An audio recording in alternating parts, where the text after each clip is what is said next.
من نصير. أعوذ بالله السميع العليم من الشيطان الرجيم. بسم الله الرحمن الرحيم. الحمد لله الذي جازي كل صانع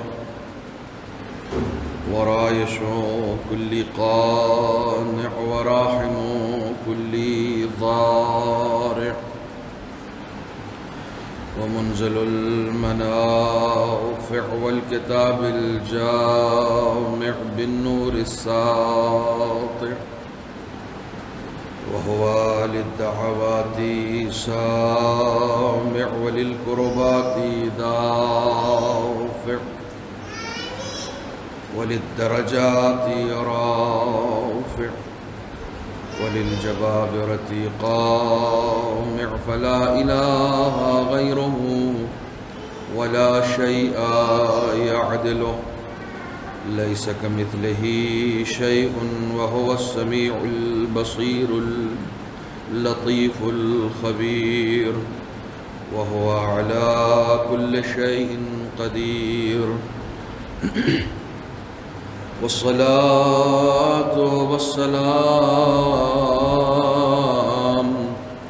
والتحية والإكرام على السيد الأنام الذي سمي في السماء أحمد وفي الأرض أبي القاسم محمد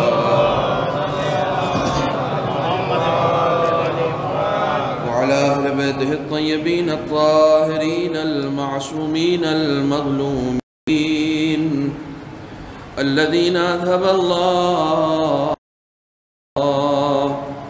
عنهم الرجس وطهرهم تطهيرا.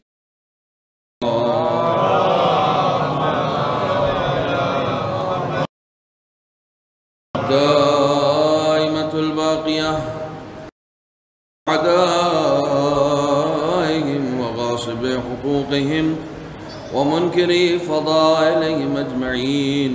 أما بعد فقد قال الله الحكيم في القرآن الكريم بسم الله الرحمن الرحيم وما هذه الحياة الدنيا إلا لهو ولعب وإن الدار الآخرة لهي الحيوان لو كانوا يعلمون.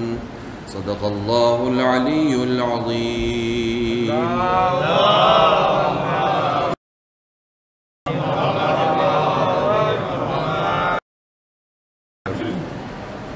جتنے مومنین و مومنات اس بار اس وبائی مرض کا شکار ہو کر جسے کورونا یا کووڈ کہتے ہیں اس دنیا سے رخصت ہوئے ہیں ان سب کی روح کے لیے اشارہ فرمائیں.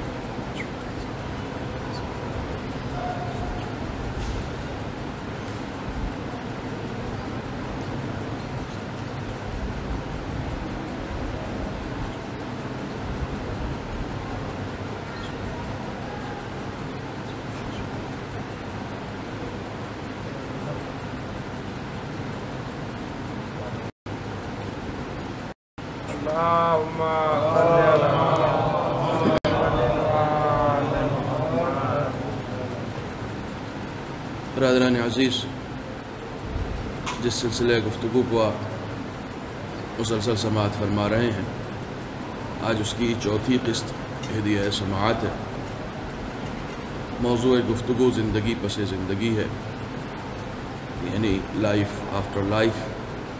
اوورآل ہم زندگی کی بات کر رہے ہیں، حیات کی بات کر رہے ہیں، خداوند عالم کی اس نعمت کی بات کر رہے ہیں کہ جس نعمت کو دے کر خداوند عالم نے قرآن مجید جیسی کتاب میں ہر انسان کو دعوت فکر دی کہ تم سوچتے کیوں نہیں ہو، تم تدبر کیوں نہیں کرتے، تم غور سے کام کیوں نہیں لیتے ہو. ظاہر سی بات ہے کہ ایک عام انسان جسے عقل کا ایک تھوڑا سا حصہ ملا ہے وہ بھی جب کچھ کریٹ کرتا ہے تو بے مقصد کریٹ نہیں کرتا ہے. ہر کریشن کے پیچھے کہیں نہ کہیں ایک لاجک ہوتی ہے، کہیں نہ کہیں ایک ایم ہوتا ہے، کہیں نہ کہیں ایک پرپز ہوتا ہے کہ جس کے تحت اس چیز کو پیدا کیا جاتا ہے، بنایا جاتا ہے۔ چنانچہ جو خالق حقیقی ہے، جب اس کی طرف سے کوئی شے عالم وجود میں آتی ہے تو وہ یقیناً عبث نہیں ہو سکتی ہے، بے وجہ نہیں ہو سکتی ہے۔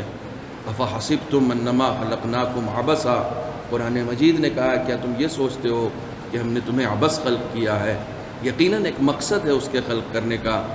اس کے خلق کرنے کے جو مقاصد ہیں، ظاہر سی بات ہے کہ اسے اپنی خدائی کو نہیں منوانا ہے، اسے اپنے آپ کو نہیں منوانا ہے، در حقیقت ہمیں بلندیوں تک لے جانا ہے۔ اور انسان بلندیوں تک اسی وقت جا سکتا ہے جب اپنے خالق کا وفادار ہوگا، جب اپنے خالق کا سے وفا کرنا انسان سیکھ لے گا۔ وفا کرنے کی بار بار دعوت قرآن مجید میں دی گئی ہے۔ یا ایھا الذین آمنوا، سورہ مائدہ، یا ایھا الذین آمنوا اوفوا بالعقود، اے صاحبان ایمان اپنے وعدے کی وفا کرو۔ یعنی تمہیں جو پیدا کیا گیا ہے کسی وعدے کی بنیاد پر پیدا کیا گیا ہے، کسی ایگریمنٹ کی بنیاد پر پیدا کیا گیا ہے۔ تمہاری زندگی کا مقصد ہی ہونا چاہیے کہ جس مقصد کے تحت تمہیں پیدا کیا ہے تم اس ایگریمنٹ کو پورا کرو۔ جس ایگریمنٹ ہونے کا مقصد اچھا کھانا ہے، اچھا سونا ہے، اچھا پہننا ہے، اگر صرف یہ مقصد ہوگا تو یقیناً یہ بہت چھوٹا سا مقصد ہے۔ اس مقصد میں جانور بھی ہمارے ساتھ شریک ہو سکتے ہیں، جبکہ اس نے ہمیں اشرف بنایا ہے۔ تو جو جانور کی زندگی کا مقصد ہوگا وہ انسان کی زندگی کا مقصد نہیں ہو سکتا ہے۔ انسان جیسے دیگر تمام مخلوقات سے اشرف ہے تو اس کا مقصد بھی اشرف ہونا چاہیے، اس کا مقصد بھی بلندتر ہونا چاہیے۔ جس مقصد کے تحت اس نے پیدا کیا ہے اس پر غور کرنا چاہیے۔ اور اس کے لیے خدا بند عالم نے ایک ٹرائل پیکج زندگی کا ہمیں دیا ہے کہ تم دیکھیں، عام طور سے کمپنیوں کی طرف سے بھی کچھ ٹرائل پیکیجز آتے ہیں۔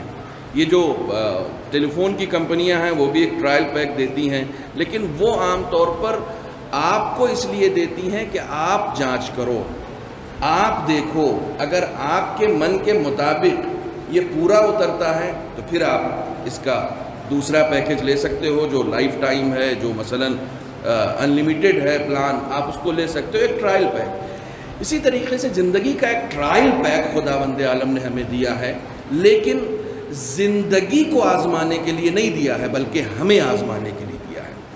ہم کو اس زندگی میں خدا کو نہیں آزمانا ہے بلکہ خدا ہے جو اس زندگی میں ہمیں آزمائے گا۔ کس حیثیت سے اپنائے گا؟ زندگی دی ہے تو ظاہر سی بات ہے اسی حیثیت سے اپنائے گا کہ تمہیں زندگی کا شعور آتا ہے یا نہیں آتا ہے، تمہیں جینے کا ہنر ہے یا نہیں ہے۔ جینے کے ہنر کو دیکھنے کے لیے اس نے موت کو پیدا کیا ہے کہ دیکھو یہ زندگی ہم تم سے لے بھی لیں گے، اس زندگی کو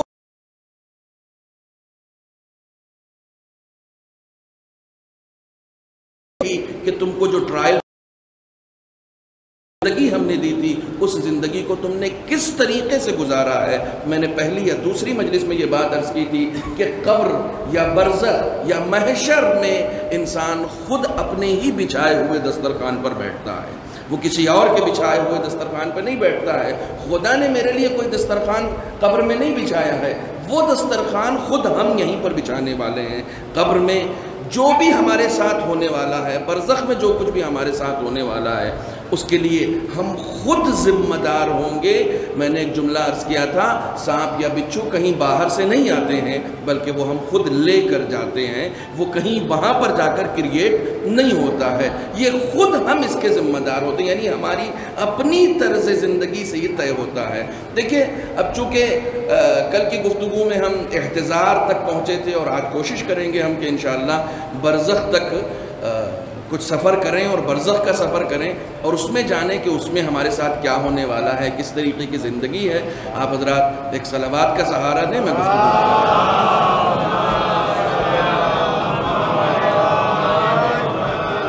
ایک اور اس سے بہتر صلوات۔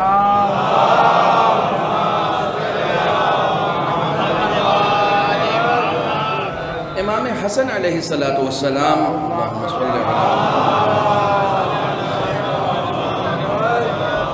کا ایک صحابی ہے۔ دیکھیے معصومین کی زندگی میں اکثر کچھ اصحاب ایسے رہے ہیں جن کے لیے اگر جسارت نہ ہو تو میں یہ لفظ استعمال کر سکتا ہوں کہ دوست کی حد تک رہے ہیں، یعنی بہت اس حد تک رہے ہیں کہ وہ مزاح تک کرتے رہے، معصوم سے مزاح تک کرتے تھے۔ مزاح المومنین عبادت، حدیث ہے، مومنوں کے ساتھ مزاح کرنا عبادت ہے، یعنی کوئی ایسی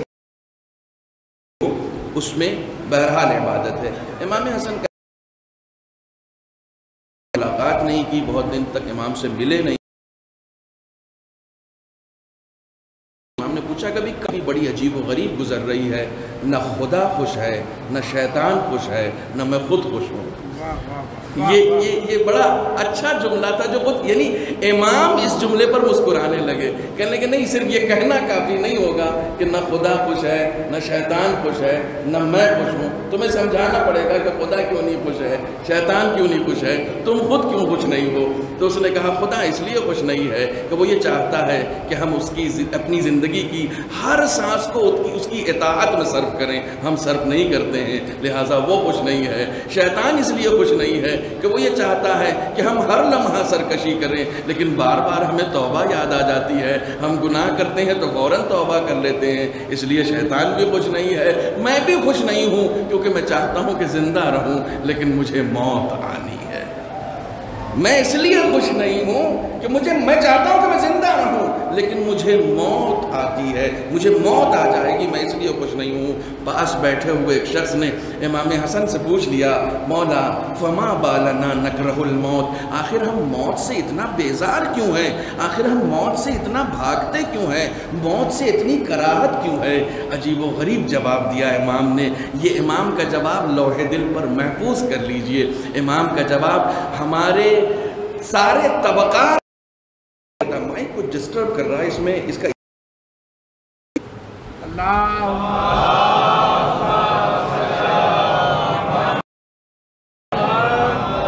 اگر اس کی وجہ سے تو اسے ہٹا دیں،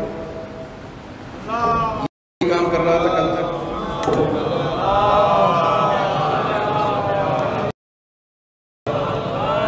تھوڑا سا ایکو صرف کم ہو جائے، نارمل آواز ہو جائے۔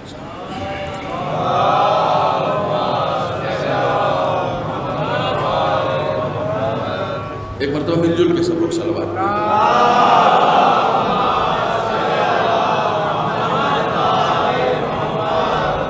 امام نے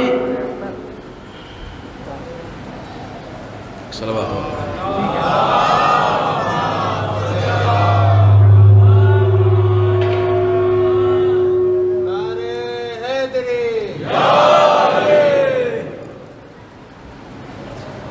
امام نے اسے جواب دیا، اس نے پوچھا فما بالنا نکرہ الموت، آخر ہم موت سے بیزار کیوں ہیں، ہم موت سے بھاگتے کیوں ہیں؟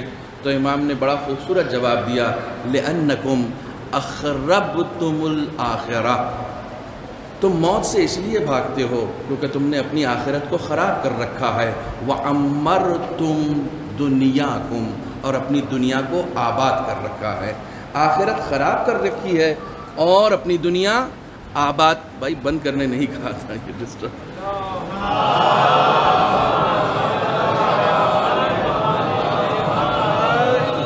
چونکہ ظاہر ہے یہ آواز اوپر بھی جانی ہوتی ہے اور خواتین بھی یہاں موجود ہیں، وہ بھی مجلس کو سن رہی ہیں، تو کوئی بھی چیز بہرحال مس نہیں ہونی چاہیے، ٹھیک ہے؟ صلوات پڑھیں محمد۔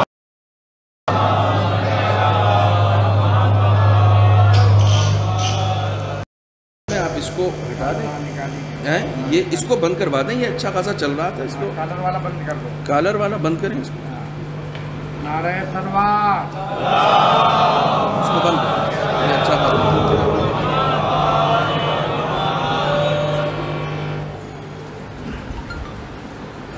ایک اور صلوات پڑھیں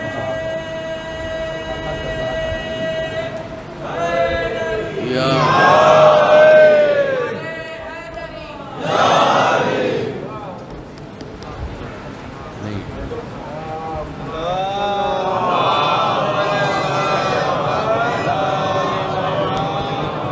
آواز نہیں ہے، اس میں آواز ہی نہیں ہے۔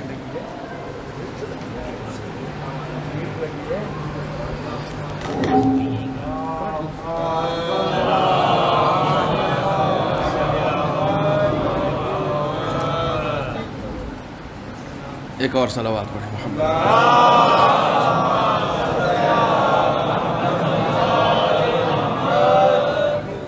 امام نے ارشاد فرمایا لِأَنَّكُمْ أَخْرَبْتُمْ آخِرَتَكُمْ وَعَمَّرْتُمْ دُنْيَاكُمْ، چونکہ تم نے اپنی آخرت خراب کر رکھی ہے اور اپنی دنیا کو آباد کر رکھا ہے۔ وَأَنْتُمْ تَكْرَهُونَ النَّقْلَةَ مِنَ الْعِمْرَانِ إِلَى الْخَرَابِ۔ دیکھیے یہ سب سے اہم پوائنٹ ہے اس حدیث کا۔ امام فرماتے ہیں، آپ لوگ میری طرف متوجہ رہیں، اب چاہے جتنے میری طرف متوجہ رہیں تاکہ میں اپنی بات کو مکمل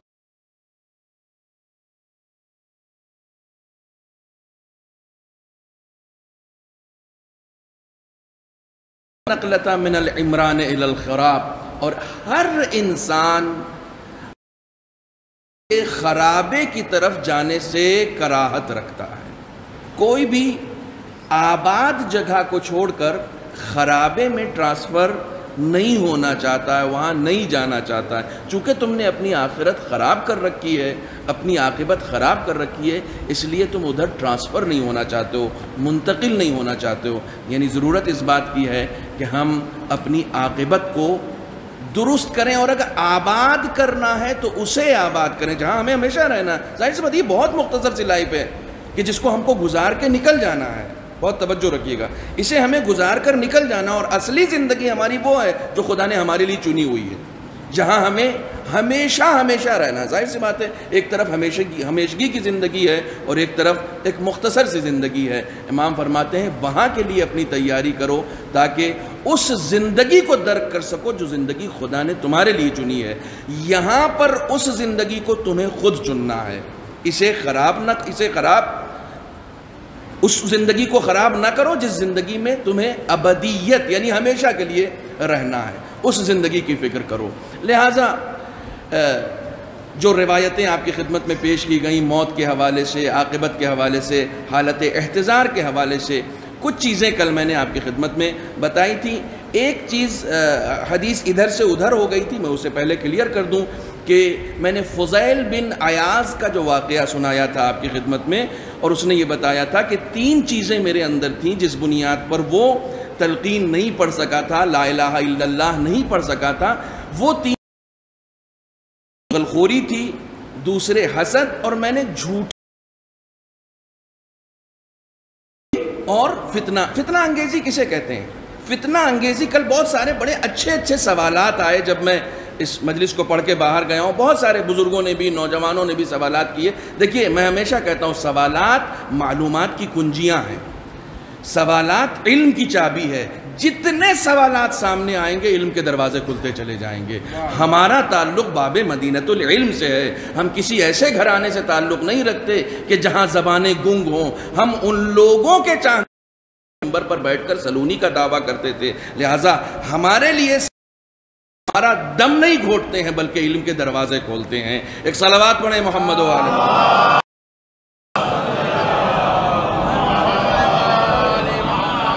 ایک شے ہے فتنہ انگیزی۔ اب دیکھیں یہ شے جو فتنہ انگیزی تھی، چونکہ یہ رہ گئی تھی لہٰذا اس طریقے کے سوالات آئے۔ بعض لوگوں نے کہا کہ مولانا بعض ایسے رشتہ دار ہیں کہ جن کے پاس لاکھ چلے جاؤ، لاکھ اپنے آپ کو سرنڈر کر لو، لاکھ ان کے سامنے آپ رشتہ داری نبھانے کی کوشش کیجئے یا ان کو منانے کی کوشش کیجئے، لیکن ان کے اندر ایک فتنہ انگیزی ہوتی ہے۔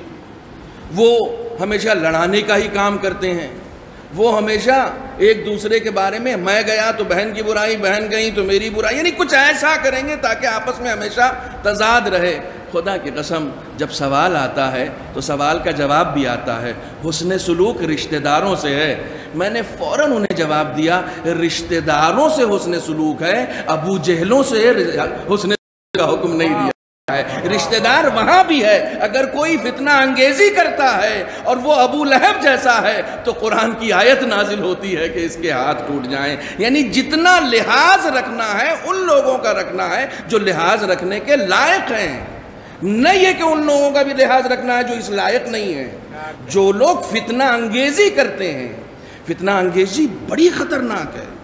فتنہ انگیزی کا مطلب یہ ہے کہ ایسے ماحول کو کریٹ کرنا کہ 2 لوگوں میں دشمنی ہو جائے، ایسے حالات فراہم کرنا اسی بنیاد پر ہمارے یہاں تہمتیں یا غیبتوں کو حرام قرار دیا ہے. میرے بھائی، میرا سگا بھائی ہے، آپ سے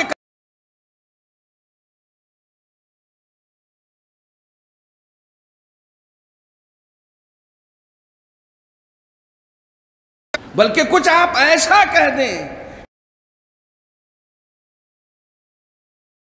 میں اضافہ نہیں ہو. یہ کام عام انسان کا ہے کہ کبھی ایسا نہ کرو کہ آپ کہیں نہیں میں نے اپنے کانوں سے سنا ہے. اور بعض لوگ جو ہیں پچھلے سال تو خیر آن لائن مجلس ہوئی تھی، بیفور لاسٹ ایئر شاید اس سے پہلے کبھی میں نے عرض کیا تھا کہ دیکھیے مومن کو مومن کے لیے آئینہ بتایا گیا ہے.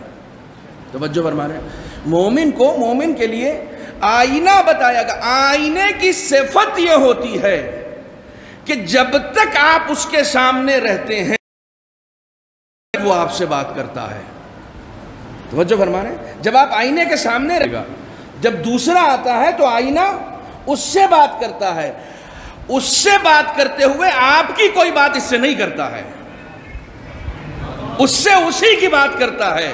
رسول خدا نے مومن کو آئینے سے تعبیر کیا ہے. جو سامنے ہوگا صرف اسی کی بات کرے گا، پیٹھ پیچھے والے کی بات کبھی نہیں کرے گا. مومن کی صفت یہ ہے کہ وہ پیٹھ پیچھے والے کی بات کبھی نہیں کرے گا. آئینہ وہ تفصیل میں نے بتائی تھی، اس طرف مجھے جانا نہیں ہے، مجھے یہیں سے آگے بڑھنا ہے. رسول خدا صلی اللہ علیہ وآلہ وسلم، کیونکہ جلدی جلدی مجھے اس سفر کو طے کرنا ہے.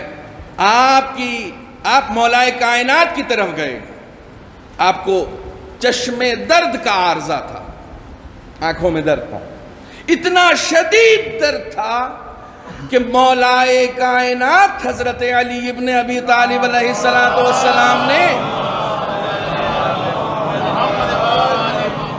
درخواست کی رسول اکرم سے کہ حضور آپ دعا فرما دیں، ناقابل صبر ہو رہا ہے میرا درد. آپ کو معلوم ہے رسول اسلام نے دوا کیا بتائی؟ جب بار بار مولا کائنات نے درد کی شکایت کی تو رسول اسلام نے کہا تمہیں پتہ ہے کافر کی روح کیسے قبض کی جائے گی؟ اب دیکھیے بات کیا ہو رہی ہے اور رسول اسلام کیا بتا رہے ہیں. تمہیں پتہ ہے کافر کی روح کیسے قبض کی جائے گی؟ آگ کا ایک گرز، اس گرز کے ذریعے سے کافر کی روح قبض کی جائے گی. اسے ایسا محسوس ہوگا کہ جیسے اس کے بدن کی ہر رگ میں آگ بھر دی گئی ہو، ہر رگ میں آگ بھر.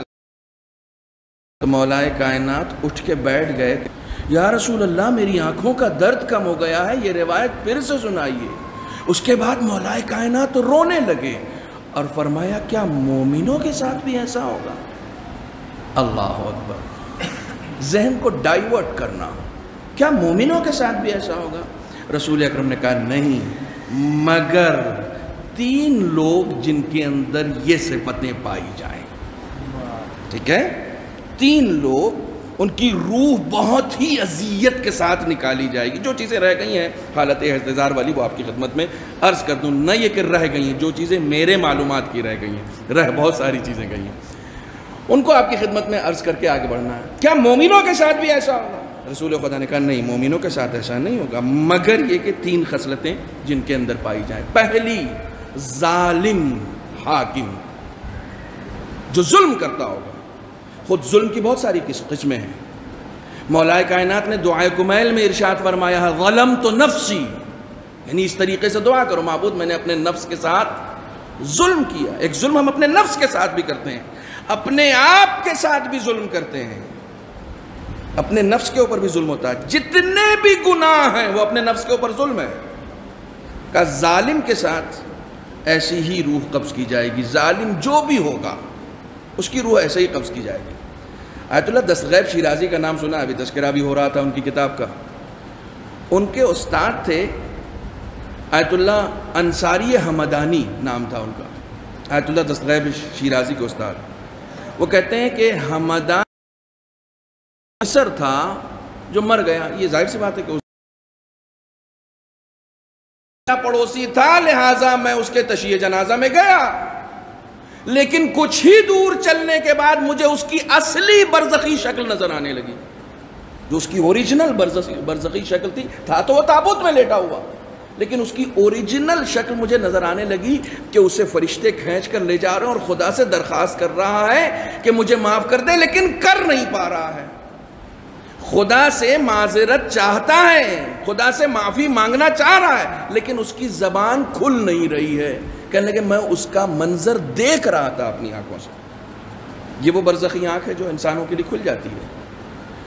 جن کے رتبے ہیں سوا، ان کو سوا مشکل ہے. جب انسان اپنے نفس کی تربیت کرتا ہے، کل ہمارے اس نوجوان کے ساتھ بھی یہی گفتگو ہو رہی تھی کہ جتنا انسان اپنے نفس کی تربیت کرے گا، جتنا انسان اپنے نفس کی تربیت کرے گا، نہ صرف کہ وہ ماورائے طبیعت کو بھی دیکھ سکتا ہے، یعنی نیچر کے علاوہ بھی وہاں پر بھی دیکھ سکتا ہے، بلکہ کائنات کے ذرے ذرے پر حاکم ہو جائے گا. بہت توجہ رکھیے گا، کائنات کے ذرے ذرے پر حاکم ہو جائے گا.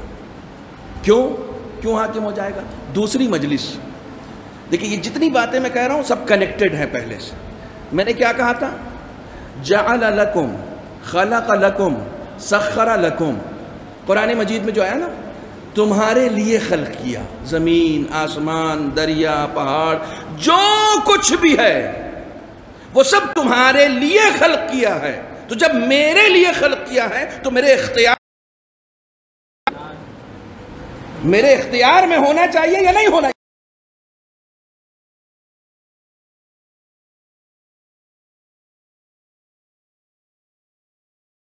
اور سید رضی بزرگان دین جمع کی ہے. سید رضی کے جو بھائی تھے وہ بغداد، ایک شاگرد ان کا، شاید یہ میں آپ کو سنا چکا ہوں لیکن میں اس وقت سنا رہا ہوں. آپ تسخیر کائنات دیکھیں. میں عام انسانوں کی بات کر رہا ہوں، ابھی میں معصومین کی بات نہیں کر رہا ہوں. میں ان لوگوں کی بات کر رہا ہوں جنہوں نے معصومین کے مکتب میں تعلیم حاصل کی ہے، میں ان کی بات کر رہا ہوں. ایک شاگرد تاخیر سے آتا تھا تو اس سے روز پوچھتے تھے لیٹ کیوں آتے ہو؟ کہا میرا گھر دجلہ کے اس پار ہے، مجھے کسی نہ کسی ناؤ کا انتظار کرنا پڑتا ہے، اور جب ناؤ آتی ہے تب میں اس پار آتا ہوں، اور کئی مرتبہ ناؤ بھر جاتی ہے تو پھر مجھے انتظار کرنا پڑتا ہے نیکسٹ ٹائم. تو انہوں نے ایک تعویذ دی، کہا اسے لے لو، اب ناؤ کا انتظار مت کرنا، ذرا سا کنارے چلے جانا، دیکھنا اگر بھیڑ نہ ہو تو دریا پہ پیر رکھ کے چلے آنا، دریا پہ پاؤں رکھ کے چلے آنا. یہ تسخیر کائنات ہے. خلق لکم، تمہارے لیے خلق کیا. جب تمہارے لیے خلق کیا تو تمہارے ارادے کے مطابق چلنا چاہیے، اور تمہارے ارادے کے مطابق اس وقت چلے گی جب تم خدا کے ارادے کے مطابق چلو گے. جب فرما رہے یہ تمہارے ارادے کے مطابق اسی وقت چلے گی جب تم اس کے رہو گے، پھر یہ تمہاری ہو جائے گی، پھر یہ تمہاری ہو جائے گی. کہنے لگا دوسرے دن سے میں گیا، آرام سے دریا پہ پیر رکھتا تھا اور پار ٹائم سے آنے لگا. اب وہ ایک دن وسط دریا میں خیال آیا، کیا دے دیا مجھے ایسا کہ جس کو لے کے ہاتھ میں پار ہو جاتا ہوں. وہیں کھول کے دیکھ لیا، اس پہ صرف بسم اللہ لکھی ہوئی تھی، بسم اللہ الرحمن الرحیم، صرف یہ لکھا ہوا تھا. تو وہیں وسط دریا میں کہنے لگا یہ لکھا ہے تو ڈوب گیا. ان کا عقیدہ کام کر رہا تھا، اس کی بدعقیدگی نے اس کو ڈبو دیا. توجہ فرما رہے ہیں؟ یہ تسخیر کائنات ہے، یہ تسخیر کائنات ہے. اور کل چونکہ جو سوالات سے بات میرے سامنے آتی ہے میں ان کے اوپر ڈسکشن کرنا چاہتا ہوں کہ جتنا انسان اپنے نفس پر کنٹرول کرتا رہے گا، جتنا انسان اپنے نفس پر کنٹرول کرتا رہے گا، اتنا اس کی قوت میں اضافہ. نفس پر کنٹرول فالو کیجئے گا. میرے نوجوان اس بات کو غور سے سنیں. بعض لوگ جو تپسیا کرتے ہیں نا، اپنی تپسیا کی وجہ سے کسی نہ کسی مقام پر پہنچ جاتے ہیں. اسے معجزہ مت سمجھیے گا.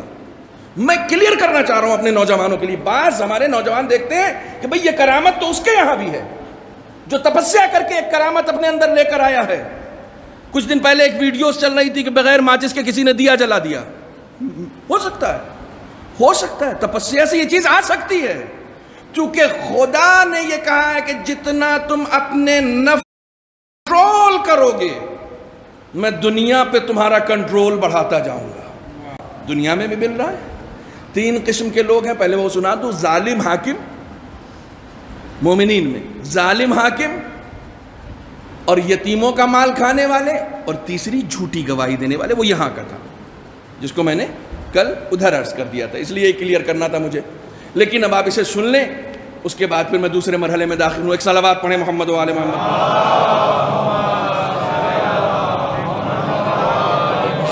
یہ واقعہ ریسنٹلی میری نگاہ سے گزرا، میں بہت کم تذکرہ کرتا ہوں آیت اللہ بہلول کا، آیت اللہ محمد تقی بہلول۔ 2 شخصیتیں محمد تقی کے نام سے بہت بڑی آئی ہیں، ایک آیت اللہ محمد تقی بہجت ہے اور ایک آیت اللہ محمد تقی بہلول ہیں، دونوں اس دنیا سے گزر چکے اور ریسنٹلی ہی گزرے ہیں، کوئی بہت زیادہ زمانہ نہیں گزرا ابھی، حال میں، یعنی ہم لوگوں نے انہیں دیکھا ہے۔ میں جب قم میں تھا تو میں نے آیت اللہ بہلول کو دیکھا تھا، آیت اللہ بہجت تو بہرحال اس حقیر کے سر پہ جو عمامہ ہے وہ ان کے دست مبارک سے رکھا ہوا ہے، تو ہم لوگوں نے دیکھا ہے، یہ وہ شخصیات تھی۔ آیت اللہ بہلول مجلس پڑھ رہے تھے ممبر پر بیٹھ کر، دیکھیے نفس پر کنٹرول، اور پھر خدا پوری کائنات کو مسخر کر کے ان کے ہاتھوں میں دے دیتا ہے۔ میں نے کہا یہ حال کی بات ہے، کوئی میں پرانی بات نہیں بتا رہا ہوں۔ مجلس پڑھ رہے تھے، بہت ہی سادہ انسان، آیت اللہ بہلول کی خاصیت بتا دوں، بہت سادہ انسان، آج تک کسی کو نہیں پتا چلا ان کا گھر کہاں ہے، خانہ بدوشی کی زندگی گزار دی پوری زندگی، دہی کھانا، کھیرا کھانا، نارمل غذائیں کھانا، کم سے کم کھانا، اور ایک واقعاً جو نام تھا ان کا سے انہوں نے زندگی بھی گزاری ہے۔ کبھی بھی آیت اللہ خامنہ ہی کیا پہنچ جاتے تھے، اور وہ دروازے پر شخصیت تھے، کہہ رہے منبر پہ بیٹھ کے مجلس پڑھ رہے تھے، مجلس پڑھتے پڑھتے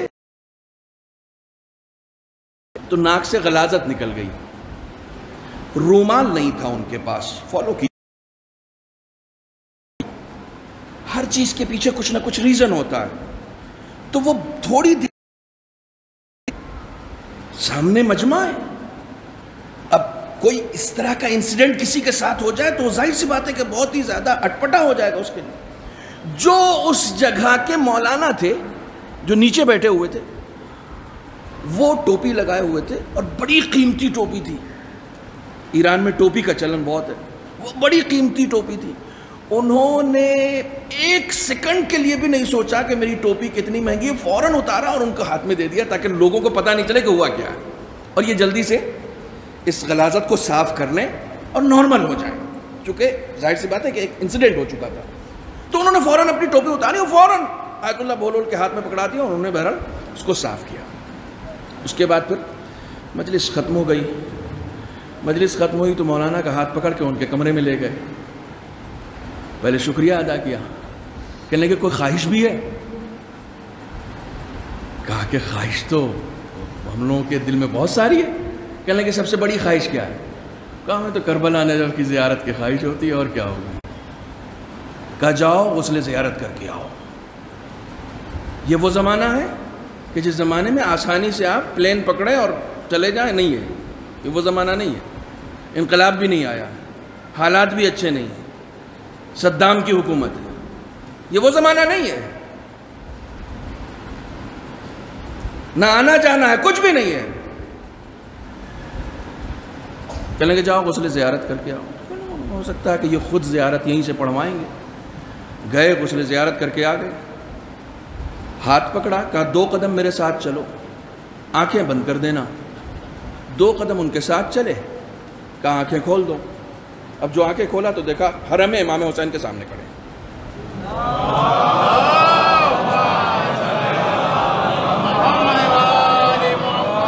دونوں شخصیتیں حرم امام حسین کے سامنے کھڑے۔ اس علم کو کہتے ہیں طی الارض، زمین کی مسافتوں کو، یعنی ٹائم اینڈ اسپیس دونوں کو چشم زدن میں طے کر دینا، قرآن میں یہ علم ہے۔ قبل ان یرتد الیک طرف، قرآن کہتا ہے جب تو بہت سارے دعوے دار تھے، اس میں آصف ابن برقیہ بھی بیٹھے ہوئے تھے. انہوں نے کہا تھا میں مہینوں کی، اس میں آصف ابن برقیہ نے کہا تھا میں تو چشم زدن میں لے آؤں گا، یہ وہی علم ہے. توجہ فرما رہے ہیں، پاکیزہ نفوس کو عطا کیا جاتا ہے. دیکھا سامنے تو کہنے لگے مجھے یقین نہیں ہوا کہ واقعی میں امام حسین.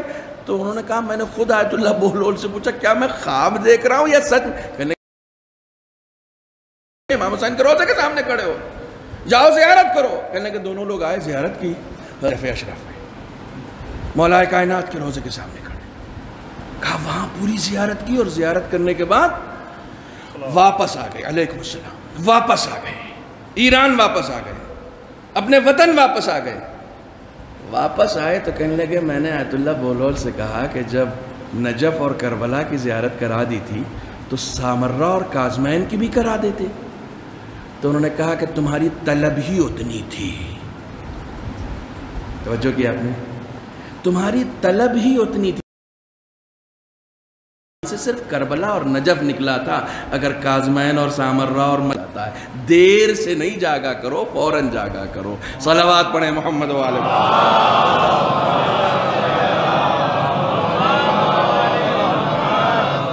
یہ نفس ہے. اس نفس پر انسان جتنا کنٹرول کرے گا اتنا اس کی طاقت میں اضافہ ہوتا جائے گا. کیوں اضافہ ہوتا جائے گا؟ خداوند عالم نے یہ پوری کائنات ہمارے لیے خلق کی ہے. زمین کو حکم دو، زمین تمہارے پاس چل کر آئے گی. تمہیں مسافتوں کا سفر طے نہیں کرنا ہے.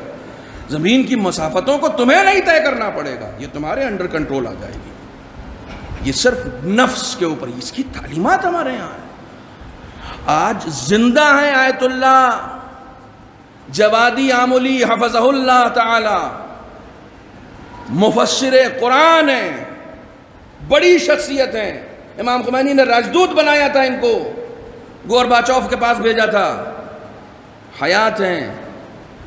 ان کی ایک تقریر میں سنا میں نے کہ کہتے ہیں کہ علماء کو کم سے کم طی العرض تو رکھنا ہی چاہیے. اللہ اکبر. آپ سمجھ رہے ہیں؟ علماء کے پاس کم سے کم طی العرض تو ہونا چاہیے نا. زمین کی مسافتوں کو طے کرنے کا علم تو ہونا چاہیے نا. یہ ایسے نہیں حاصل ہوتا، یہ نفس پر کنٹرول سے حاصل ہوتا ہے. جتنا انسان اپنے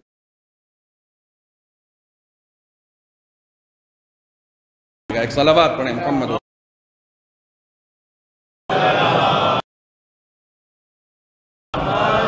مرتبہ اور مل جل کے صلوات پڑھیں محمد.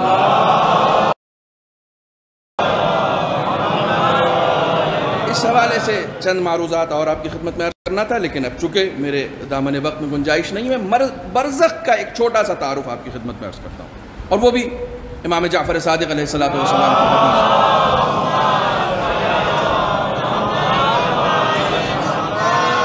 آپ فرماتے ہیں اول القبر یا القبر اول منزل البرزخ.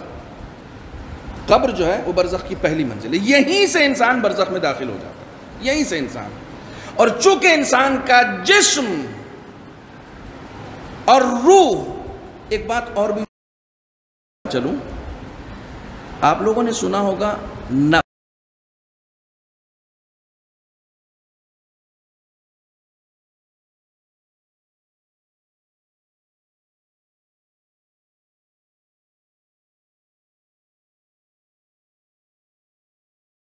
جاتی نہیں ہے.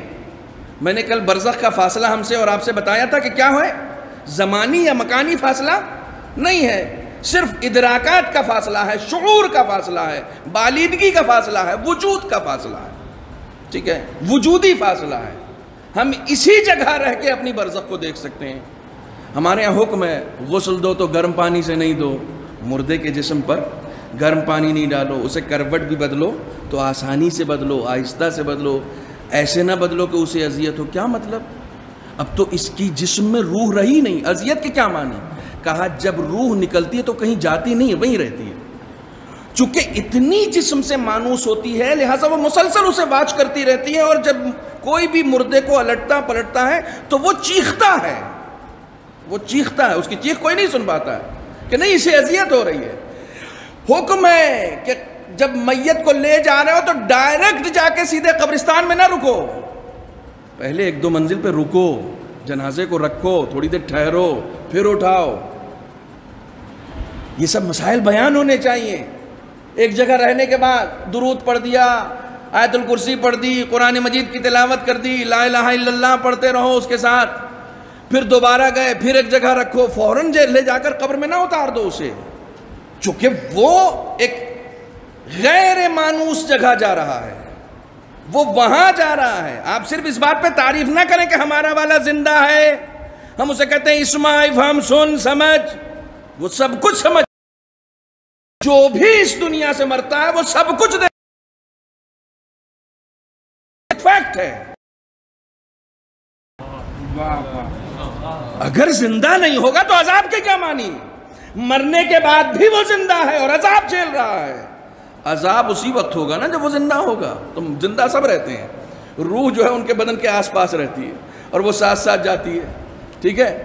لہٰذا قبر میں دفن کرنے کے بعد بھی یہ حکم ہے کہ فوراً اٹھ کے نہ چلے آؤ، خاص طور سے رشتہ دار فوراً نہ آئیں، آدھا گھنٹہ 1 گھنٹہ وہاں بیٹھے رہیں، بیٹھ کے قرآن پڑھتے رہیں، نامانوس جگہ چھوڑ کے اتنی آسانی سے تنہا مت آؤ۔ ارے آپ کا والا تو آپ کا والا ہے۔ بی بی زہرا نے مولا کائنات کو وصیت کی ہے، اے علی میری قبر پر بیٹھ کر قرآن پڑھنا۔ کیوں وصیت کی ہے؟ کیونکہ علی سے مانوس ہیں جناب فاطمہ، ہونے کے بعد وہ انس ختم تھوڑی ہو جائے گا، وہ انس چنانچہ ان احکامات پر عمل اس کے پاس باقی ہے۔ یہ سب سے پہلا مرحلہ۔ دوسرا مرحلہ جو برزخ کے حوالے سے ہے، میں حدیث کی شکل میں آپ کی خدمت میں پیش کروں۔ ایک صلوات پڑھیں محمد و آل محمد۔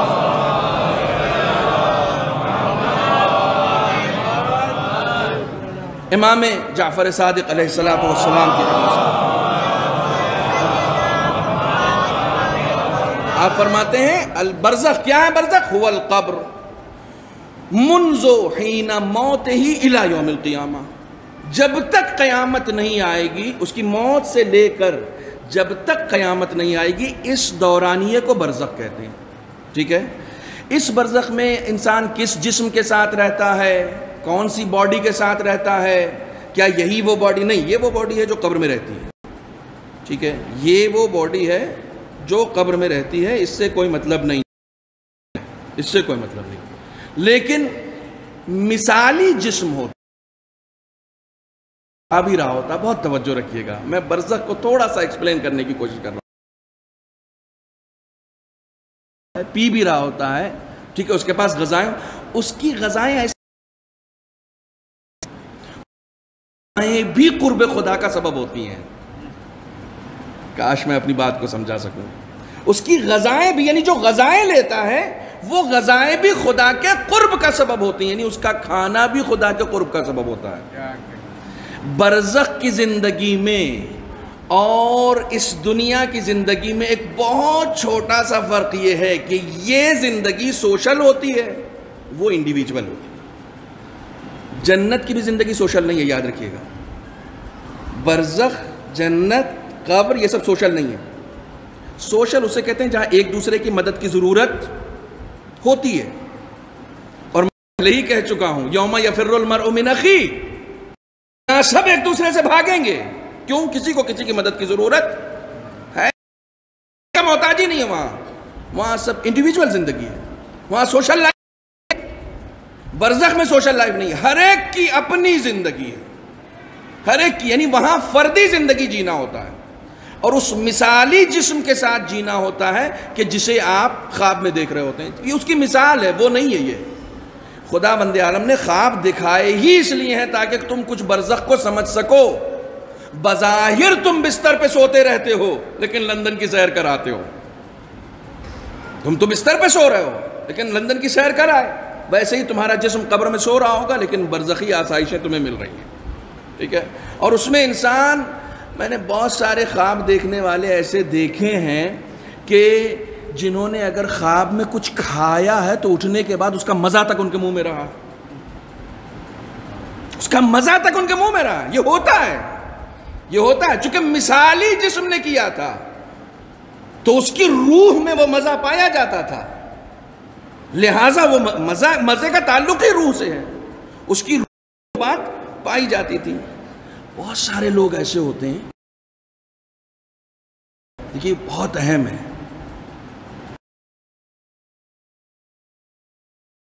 تو اسے بچہ ہی نہیں جاتا ہے وہ, چونکہ اس کو جنت میں جانا ہے نا, تو برزخ کے مرحلے میں جناب ابراہیم کو یہ سونپا گیا ہے کہ جو شیعہ بچے اس خانوادے سے تعلق رکھتے ہیں کہ جن کے یہاں کلمہ پورا ہے, ان کو جناب ابراہیم تربیت کرتے ہیں, اور باقاعدہ اسی برزخ میں ایک پورا سفر ہے تربیت کا.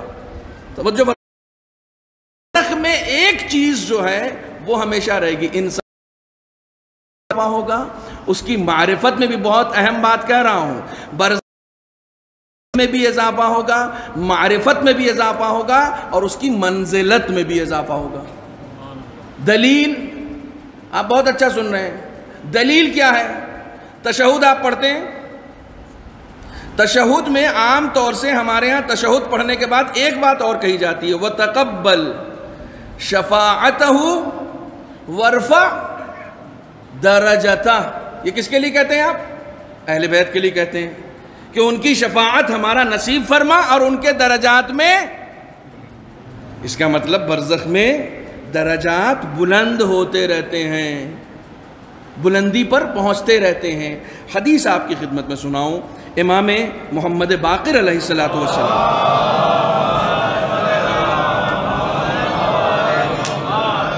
دیکھیے قرآن ہمارے نصاب کی کتاب ہے. آج مجھے بلا کے اوپر بات کرنی تھی لیکن اب وقت میرا گزر گیا, میں اس طرف جا بھی نہیں سکا, کچھ ڈسٹربنس ایسا ہو گیا, تو انشاءاللہ کل اس کے اوپر میں بات کروں گا آپ کی خدمت میں. لیکن برزخ کے یہ چند مناظر آپ کی خدمت میں عرض کرتا ہوں. جو بچے اس دنیا سے رخصت ہو گئے, یا وہ لوگ جو میں حدیث پڑھ رہا ہوں, امام محمد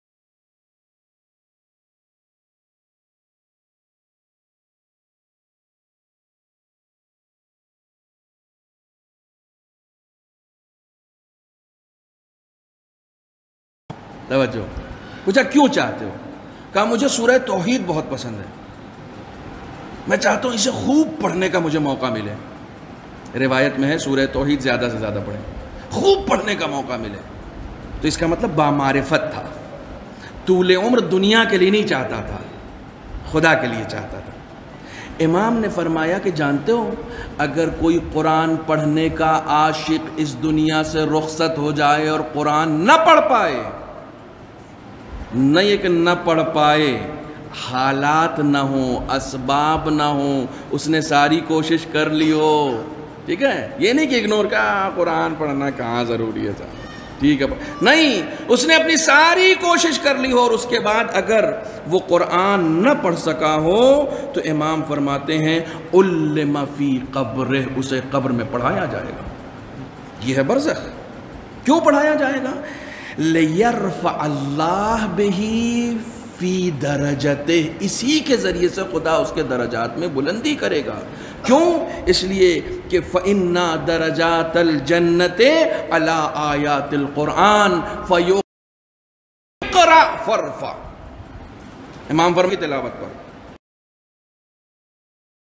ہوگا, یہ کہ یاد سے مراد یہ نہیں کہ حفظ کر کے جانا ہے, جو جتنا قرآن سے مانوس ہوگا وہ اتنی بلندی پر جائے گا. لہٰذا خدا کے لیے یہ ایک چھوٹی سی ریکویسٹ ہے, اپنے 24 گھنٹے کا معمول بنا لیں کہ کم سے کم 50 آیتیں نہیں ہو سکتی, 10 آیتیں. یہ 10 آیتیں روایت ہے, یہ میری طرف سے نہیں ہے. من قرأ 10 آیات کل لیلہ, شخص ہر رات 10 آیتیں قرآن مجید کی,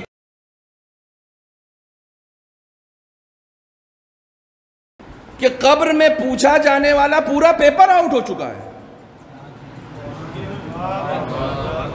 ہم سوچتے ہیں پیپر تو آؤٹ ہو گیا ہے, جواب دینے میں کیا پریشانی ہے؟ جیسے فرشتہ پوچھے گا من ربک, میں کہوں گا اللہ.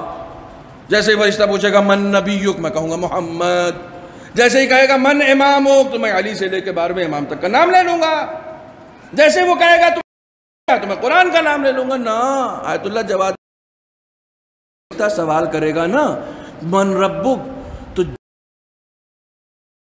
اپنے رب سے واسطہ رکھا ہوگا، واسطہ نہیں رکھا. ہاں کوئی رب تو نام تو سنا، رب نہیں آئے گا. کیوں؟ رب سے کوئی واسطہ کہاں رکھا تم نے؟ تم تو ذرا سا اونچی بلڈنگ میں گئے، میری محنت ہے یہ میں نے حاصل کیا ہے، یہ میں نے اپنے بزنس سے کھڑا کیا ہے. خود بھول گئے کہ تم کو کس نے کھڑا کیا. جب انسان بھول جاتا ہے نا اپنی زندگی میں تمہیں کس نے کھڑا کیا. بھائی اتنی بڑی بلڈنگ تم نے کھڑی کر دی، تم کس کے پیر پہ کھڑے ہوئے ہو؟ اس پیر میں قوت کس نے دی ہے؟ بھول گئے. جب انسان اپنی زندگی میں خدا کو بھول جاتا ہے نا تو پھر وہ من ربک کا جواب نہیں دے پاتا. نہیں میں نے کیا تھا، تو پھر جب میں نے کیا تھا تو اب تم ہی جواب دے دو نا. تم اپنے رب خود ہو، تمہارا ایک خدا ہے.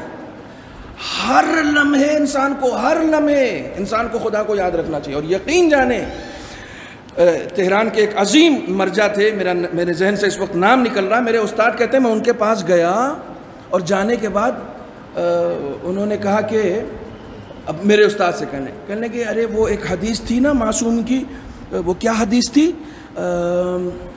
یاد نہیں آ رہی. پھر کہنے لگے ارے وہ قرآن میں ایک آیت ہے نا، وہ کون سی آیت ہے کہ وہ جس میں بڑھاپے میں انسان بچے کی طرح ہو جاتا. مرجع تھے، یاد آ رہی نہ حدیث یاد. کہا پوری زندگی اتنی ذہانت میرے پاس تھی، ایک بار خدا کے سامنے اپنی ذہانت کا شکریہ میں نے نہیں ادا کیا تھا. ایک بار بھی میں نے اپنی ذہانت کا شکریہ ادا نہیں کیا تھا کہ معبود میں اتنا ذہین ہوں کہ جب بھی کسی کو دیکھتا ہوں تو اس کا نام یاد آ جاتا ہے. کوئی حدیث سوچتا ہوں تو اس کو حدیث، کوئی آیت سوچتا ہوں تو وہ آیت یاد آ جاتی ہے. اتنی ذہانت اس نے دے کر رکھی ہے، ایک بار بھی اس کا شکریہ نہیں ادا کیا کہ معبود تو نے اتنا ذہین بنایا مجھے. میں بھول گیا، اس کی سزا آئی ہے. میں خدا کو بھول گیا تھا. انسان کو اسی دنیا میں یاد آ جائے نا، اسی دنیا میں اگر یاد آ جائے کہ یہ اس بات کی سزا ہے تو یہ خود خدا کے کرم میں سے ایک کرم ہے. ایک صلوات پڑھیں محمد و آل محمد.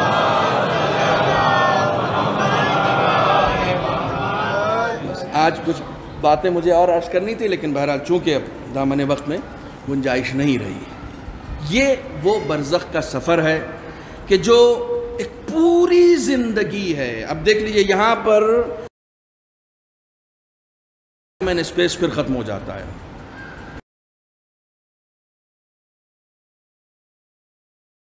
جا کے سزا کاٹنی پڑے گی. کل بھی سوال ہوا تھا کوئی مجھ سے جس میں یہ پوچھا جا رہا تھا کہ کیسے سوال ہوا جائے گا اور کیسے انصاف کیا جائے گا. ہم نے کہا معصومین نے طریقہ بتایا ہے، دعا کرنا ہو نا تو ایسے کرو رب عاملنا ولا تعاملنا بعدلک. پالنے والے اپنے عدالت سے کام نہ لینا، کیونکہ اگر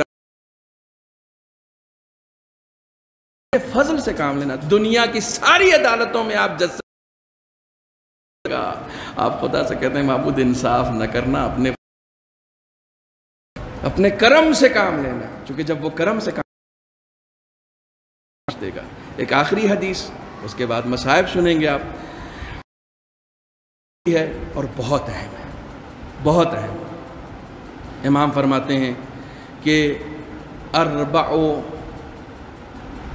ذم شر من الذنب. 4 چیزیں ایسی ہیں جو گناہ سے بھی زیادہ بڑی ہیں. 4 گناہ ایسے ہیں جو گناہ سے بھی زیادہ بڑے. پہلی چیز الاستحقار. ہمارے ہاں بہت ہے. میں نے پہلی مجلس میں مثال دی تھی چپل کی. ہمارے ذہن میں نہیں ہے کہ کسی کے چپل کے اوپر پیر رکھنا گناہ ہے. ہمارے ذہن میں ہی نہیں ہے ابھی. ہمارے بھی ذہن میں ہم اسے گناہ کیلکولیٹ ہی نہیں کر رہے ہیں. مسئلہ یہ ہے ہم اسے گناہ سمجھ نہیں رہے کہ کسی کی چپل کے اوپر پیر رکھنا بھی گناہ ہوتا ہے. کسی کی چپل رکھی ہوئی ہے اچھی جگہ، اسے ہٹا کے اپنی چپل رکھ دینا، یہ دوسرا گناہ ہے. یہ کتنی چھوٹی چھوٹی چیزیں ہیں. کسی نے مسجد میں آ کے سجدہ رکھی ہے، جگہ اچھی تھی، سجدہ سرکا دیا، خود وہاں بیٹھ کے نماز ہی نہیں ہوگی. بات ہے کہ مسجد میں جگہ گھیرنا بھی گناہ ہے. جس وقت جگہ لو گھیر کے نہ جاؤ. گھیرنے کی اجازت صرف گھر میں ہے، لیکن گھر میں حکم یہ ہے کہ ایک ہی جگہ نماز پڑھو. ٹھیک ہے. الاستحقار، میں چاہ رہا ہوں کہ میرے نوجوانوں تک یہ مطالب پہنچ جائیں. گناہ کو چھوٹا سمجھنا سب سے بڑا گناہ ہے، سب سے بڑا گناہ. ارے بھیا اب ایک جھوٹ ہی تو بول دیا، کسی کا قتل تھوڑی کر دیا.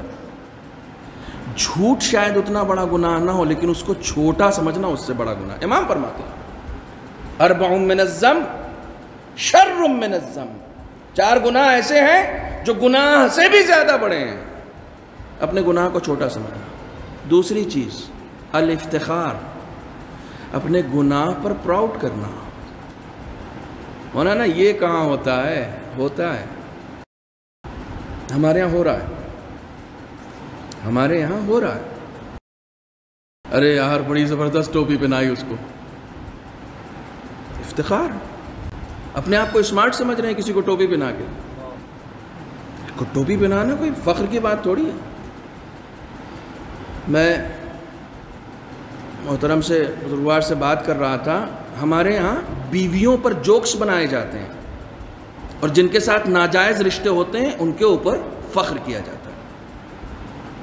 ہم اس ماحول میں رہ رہے ہیں، ہم اس ماحول میں رہ رہے ہیں. انہیں چھوڑیے، ان سے باہر آئیے. امام معصوم کو پسند نہیں ہے کہ کسی بھی انسان کا کسی بھی نامحرم سے کوئی رابطہ ہو. یہ آپ کے ہاتھ میں جو موبائل دیا گیا ہے نا،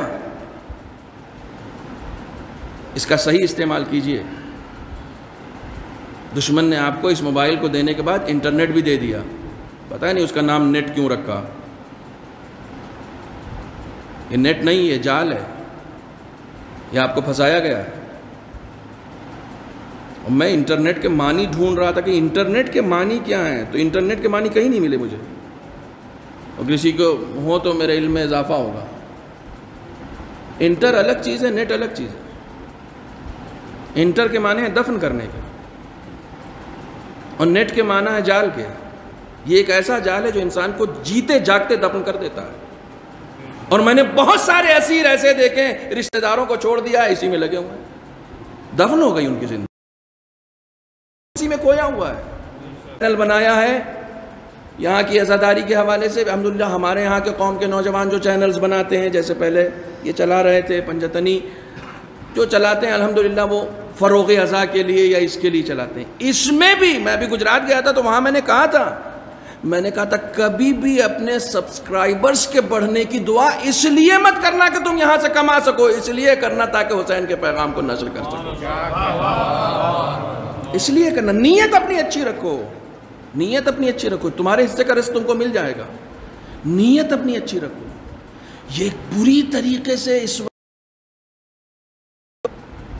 جال کو سمجھ سکیں جس جال میں ہمیں پھنسایا گیا ہے. اس کے اسیر نہ بنے. آیت اللہ خامنئی نے اس کے سلسلے سے ایک خاص نصیحت کی ہے نوجوانوں کے لیے، انٹرنیٹ کے لیے نصیحت کی ہے کہ اس انٹرنیٹ میں فیس بک پر یا جس چیز پر جتنی چیزیں آپ فارورڈ کر رہے ہیں اور شیئر کر رہے ہیں اور لائک کر رہے ہیں اور کمنٹ کر رہے ہیں، ایک بات یاد رکھیے گا، ہر کمنٹ کا حساب ہوگا، ہر لائک کا حساب ہوگا، ہر شیئر کا حساب ہوگا. یہاں پر آپ شیئر کریں گے لیکن وہاں آپ کا شیئر بنا رہے گا. توجہ فرمائیں، اس شیئر کا حساب دینا پڑے گا. کس چیز کو لائک کیا ہے تم نے؟ کسی گانے کو لائک کیا ہے؟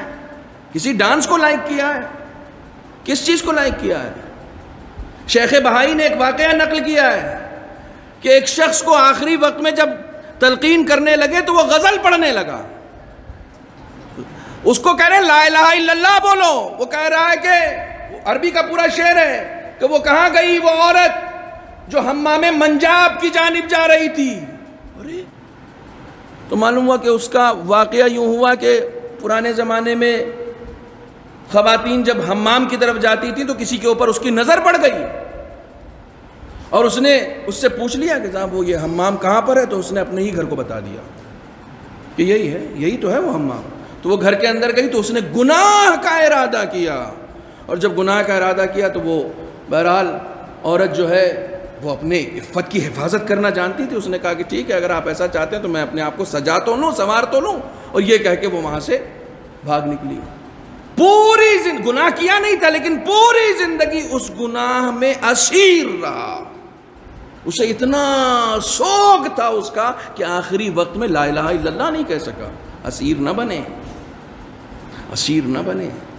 وقت ہے. کوئی بھی اگر یہ کہے کہ نہیں ہم تو ایسے دور میں تھے, ہم تو ایسے پھنس گئے تھے کہ گناہ سے نہیں بچ سکتے تھے, خداوند عالم نے قرآن میں سورہ یوسف رکھا ہے.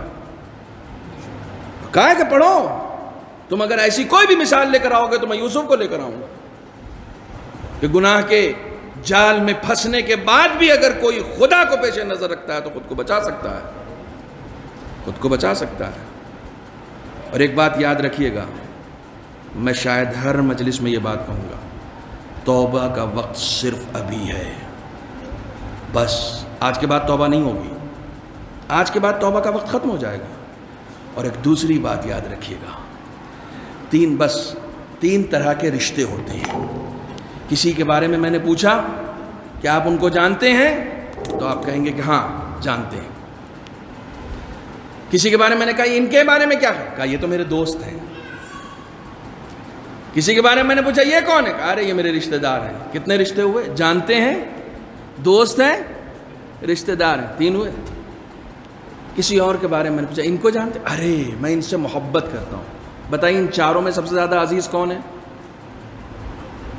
کون ہے؟ جس سے محبت کرتا ہے انسان. وہ رشتہ دار بھی پیچھے رہ گئے, دوست بھی پیچھے رہ گئے, جاننے والے بھی پیچھے رہ گئے. سب سے زیادہ دل قریب وہ ہے جس سے انسان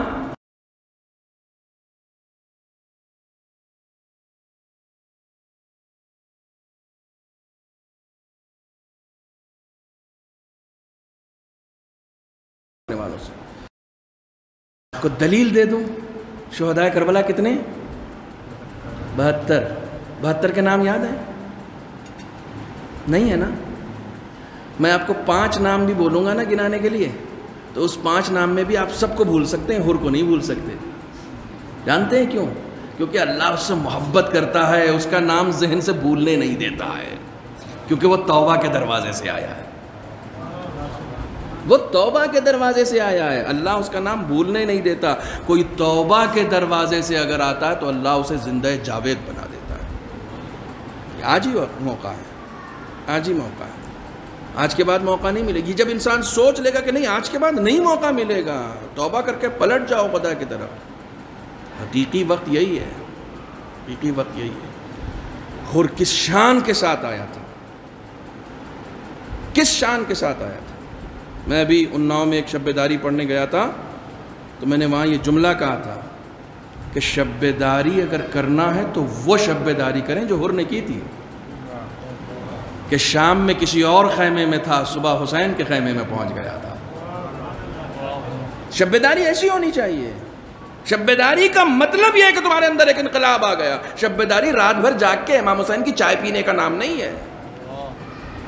شب بیداری رات بھر جاگ کے حلیم کھانے کا نام نہیں ہے. شب بیداری رات بھر جاگ کے فلاں فلاں انجمنوں کے نوحوں پر داد دینے کا نام نہیں ہے. شب بیداری اپنے اندر انقلاب لانے کا نام ہے. شب بیداری اپنے آپ کو تبدیل کرنے کا نام ہے. شب بیداری کا درس ہمیں حر نے سکھایا ہے. رات بھر ٹہل رہا ہے, لوگ پوچھ رہے ہیں تمہیں اتنا پریشان کبھی نہیں دیکھا. کہا حق و باطل کے درمیان خود کو پا رہا ہوں, ایک طرف جہنم ہے ایک طرف جنت ہے. کیا کامیاب شب بیداری حر نے کی ہے, کیا کامیاب شب بیداری کی ہے کہ جب امام حسین کے قریب گیا ہے تو بیٹے سے کہہ رہا میرے ہاتھ گردن باندھ دو تاکہ میں حسین کے سامنے جاؤں جیسے کوئی ذلیل و رسوا جاتا ہے. ذلیل و رسوا آدمی جیسے جاتا ہے, میں اس طریقے سے حسین کے سامنے جانا چاہتا ہوں. اور ہمارے یہاں کی ایک بزرگ شخصیت, میں نے اسے کتاب میں نہیں دیکھا, یہ حسین کا کرم ہے کہ ہمارے یہاں کی ایک بزرگ شخصیت ہمیشہ پڑھتی تھی کہ جس وقت حر امام حسین کے قریب آیا ہے اور امام حسین کے قدموں پہ گر گیا ہے تو صرف اس لیے کہ کہیں حر کو شرمندگی نہ ہو امام حسین نے یہ کہہ کے اٹھایا، اٹھو،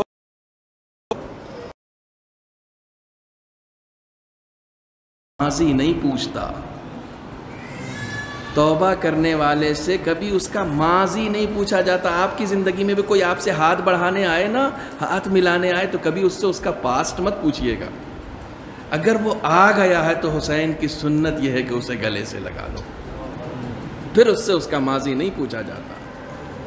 اللہ اکبر۔ اجازت لی ہے، مگر امام نے اپنے جوان سے خود کہا ہے، تقدم یا ولدی، بیٹا بسم اللہ۔ اللہ اکبر۔ خود جناب امام حسین نے علی اکبر سے کہا، بیٹا بسم اللہ، آگے بڑھو۔ لیکن روایت کہتی ہے کہ ہاں، آگے بڑھنے سے پہلے یہ ضرور کہہ دیا کہ دیکھو، تمہیں پالا تمہاری پھوپھی نے، پھوپھی سے اجازت ضروری ہے، پھوپھی سے اجازت ضروری ہے۔ زینب کے پاس جاتے ہیں، حسین کا بیٹا ہے نا، حسین کا بیٹا ہے، تہذیب گفتگو سے واقف ہے۔ جناب زینب کے پاس جب جاتے ہیں نا تو جا کر بیٹھ جاتے ہیں اور ایک ہی سوال کرتے ہیں، پھوپھی اماں یہ بتائیے، آپ افضل ہیں یا میری جدہ فاطمہ زہرا افضل؟ اللہ اکبر، اللہ اکبر۔ آپ افضل ہیں یا میری جدہ فاطمہ زہرا افضل ہیں؟ جناب زینب لرز گئی، کہنے لگی، بیٹا یہ کیسی باتیں تم کر رہے ہو؟ کہاں وہ سیدہ نساء عالمین اور کہاں یہ کنیز؟ میں تو ان کے سامنے کنیز ہوں، وہ جوانہ، وہ سیدہ نساء عالمین ہے، وہ شہزادی دو عالم ہے۔ تو فوراً کہتے ہیں جناب علی اکبر، پھوپھی اماں یہ بتائیے میں کس کا بیٹا ہوں؟ کہا تم میرے بیٹے ہو۔ کہا حسین کس کے بیٹے ہیں؟ کہا حسین فاطمہ کے بیٹے ہیں۔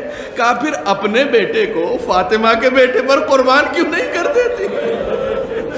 اللہ اللہ، اپنے بیٹے کو فاطمہ کے بیٹے پر کس شان کے ساتھ جناب زینب سے اجازت لی ہے؟ یہ تہذیب گفتگو ہے جناب علی اکبر کی، کہ جناب زینب روک نہ پائی پھر جناب علی اکبر کو، ہاں بیٹا جاؤ بسم اللہ۔ اب اس کے بعد حمید ابن مسلم نے نقل کیا ہے کہ جس وقت جناب علی اکبر خیمے سے نکل رہے تھے تو ایسا پہلی بار محسوس ہوا جیسے حسین کے گھر سے جنازہ نکل رہا۔ شبیہ رسول ہے، امام حسین نے خود کہا ہے، اللہم اشہد علی ہؤلاء القوم، اے میرے اللہ اس قوم پر گواہ رہنا، قد برز الیہم غلام اشبہ الناس خلقا و خلقا و منطقا برسولک، اے میرے معبود گواہ رہنا، میں اب اس قوم کی طرف اپنے اس جوان کو بھیج رہا ہوں جو اخلاق میں بھی رسول سے مشابہ ہے، جو سیرت میں بھی رسول سے مشابہ ہے، جو صورت میں بھی رسول سے مشابہ ہے، جو منطق میں بھی رسول سے مشابہ ہے۔ علی اکبر کو گھوڑے پر سوار کر دیتے ہیں۔ امام حسین جناب علی اکبر نے گھوڑے کو آگے بڑھایا، کیا دیکھتے ہیں کہ بابا رخصت کرنے کے بعد بھی دھیرے دھیرے پیچھے پیچھے آ رہے ہیں۔ جناب علی اکبر نے یہ سوچا کہ شاید تھوڑی دور آ کر چلے جائیں گے، تو گھوڑے کو ایڑ لگائی اور تیز بھگایا۔ جیسے ہی جناب علی اکبر نے محسوس کیا کہ گھوڑے کی چاپ تیز ہوئی، پیچھے آنے والے قدموں کی بھی چاپ تیز ہوئی۔ اب اچانک گھوڑے سے اترتے ہیں، دستے ادب جوڑتے ہیں، بابا آپ نے تو رخصت کر دیا تھا، آپ پھر میرے پیچھے کیوں آ رہے ہیں؟ امام حسین کے بس امام حسین نے کچھ نہیں کہا، بیٹا صاحب اولاد ہوتے تو یہ سمجھ جاتے بس آخری وصیت ہے، جب تک میرا اور تمہارا سامنا رہے، بیٹا مڑ مڑ کر دیکھتے رہنا۔ امام حسین نے آخری وصیت کی، مجھے جناب علی اکبر کی شہادت نہیں پڑھنی، مجھے صرف ایک منظر پڑھنا ہے کہ جب شام میں لٹے ہوئے اسباب واپس کیے گئے، اہل حرم کو واپس کیے گئے، تو ایک ایک کی چادریں واپس کی گئیں۔ ام کلثوم یہ لو تمہاری چادر، رباب یہ لو تمہاری چادر، یہ لٹے ہوئے اسباب، یہ سکینہ کے گوہر، ایک ایک چیزیں واپس کی گئیں۔ جیسے جیسے چادریں آ رہی تھی نا سب پہچان جا رہے تھے کہ یہ کس کی چادر ہے. اچانک ایک سرخ چادر نظر آئی. نکالنے والی حیران ہے کہ کربلا میں سرخ چادر تو کوئی بھی نہیں لے کر آیا تھا, یہ آخر چادر کس کی ہے؟ ایک گوشے میں بیٹھی ہوئی جناب زینب نے کہا یہ میری چادر ہے. کہا لیکن بی بی آپ کوئی سرخ چادر تو نہیں لائی تھی؟ کہا ہاں سرخ چادر نہیں لائی تھی, یہ سفید چادر تھی. میرا بھیا جب علی اکبر کے لاشے کو لا رہا تو میں نے اپنی سفید چادر دی تھی. ارے میری سفید چادر علی اکبر کے خون سے سرخ ہو گئی. الا لعنت اللہ علی القوم الظالمین وسيعلم الذين ظلموا أي منقلب ينقلبون. بسم الله الرحمن الرحيم. اللهم كن لوليك الحجة ابن الحسن صلواتك عليه وعلى آبائه في هذه الساعة وفي كل ساعة وليا وحافظا وقائدا وناصرا ودليلا وعينا حتى تسكنه أرضك طوعا وتمتعه فيها طويلا. بار خدایا بحق محمد و آل محمد ہماری اس مختصر سی عبادت کو قبول فرما. معبود بحق محمد و آل محمد ہمارے نام اعمال میں جتنے بھی گناہ کبیرہ و صغیرہ ہیں پالنے والے امام حسین کے صدقے گناہوں کو معاف فرما. معبود ہماری زندگی کا جتنے عمل صالح کی توفیق عنایت فرما.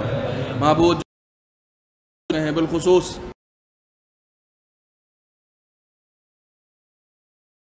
معبود تمام خدمت گزاران دین اور حاج اعظام کو طول عمر عطا فرما, ان کی توفیقات خیر میں اضافہ فرما.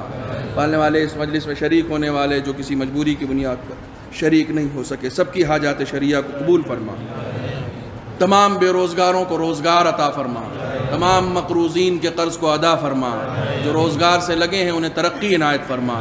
جو اس دنیا سے گزر چکے ہیں ان کی مغفرت فرما. معبود منتقم خون حسینی سلطان زمان حضرت امام یاسر کے ظہور میں تعجیل فرما. ہم سب کو ان کے اعوان و انصار میں شمار فرما. ربنا تقبل منا انک انت السمیع العلیم.